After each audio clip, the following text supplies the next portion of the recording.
পদ্মা নদীর বুকে জন্ম তার, নাম ইলিশ।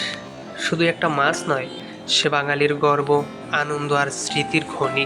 যখন ভোরের আলো নদীর পানিতে ঝরে পড়ে, তখন রূপালি আঁশ ঝিলমিল করে ওঠে, যেন নদীর বুকে ভরে উঠেছে অগণিত তারা। ইলিশের জীবনটা কিন্তু ফ্রেশ স্রোতে ভেসে চলা নয়। বছরের পর বছরের সমুদ্রে থেকে একটা সময় সে সাহসী অভিযাত্রীর মতো ছুটে আসে নদীর বুকে। কেন আসে? কারণ সে জানে তার সন্তানদের জন্মভূমি এই নদী। প্রবল ঢেউ, ঝড় জলোচ্ছ্বাস, মৃত্যুর ভয় কিছুই তাকে থামাতে পারে না। কিন্তু সে মায়ের যাত্রাই তার শেষ যাত্রা। হাজারো ডিম নদীর বুকে বিলিয়ে দিয়ে সে নিজের জীবন উৎসর্গ করে। তার আত্মত্যাগেই বেঁচে থাকে প্রজন্ম, বেঁচে থাকে নদী, বেঁচে থাকে বাঙালির স্বপ্ন। এই ইলিশ তো আমাদের রান্নাঘরের হাসি, উৎসবের উচ্ছ্বাস, বিদেশে থাকা প্রবাসীর চোখের জল। একটা মাছ, অথচ তার ভেতরে জড়িয়ে আছে হাজারো স্মৃতি, ভালোবাসার ইতিহাস। তাই তো আমরা বলি, ইলিশ শুধু মাছ নয়, সে পদ্মার কন্যা, সে বাঙালির আত্মার অংশ। আর এভাবেই এক মা ইলিশ তার মৃত্যু দিয়েই বাঁচিয়ে রাখে জীবনের আলো।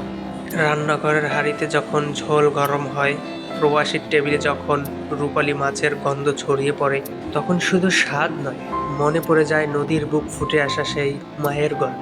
ইলিশ আমাদের কেবল উৎসবের খাবার নয়, সে ত্যাগের প্রতীক, সে মাতৃত্বের অমর কাব্য। তাই তো বলি, ইলিশ শুধু মাছ নয়, সে পদ্মার কন্যা, সে বাঙালির আত্মার এক টুকরো অংশ, যে মৃত্যুর ভিতর দিয়েও আমাদের জীবনকে অমর করে গেছে। আমরা ছোটবেলায় একটা প্রবাদ বা একটা কথা বলতাম, ইলিশ মাছের 30 কাঁটা, বোয়াল মাছের দাড়ি।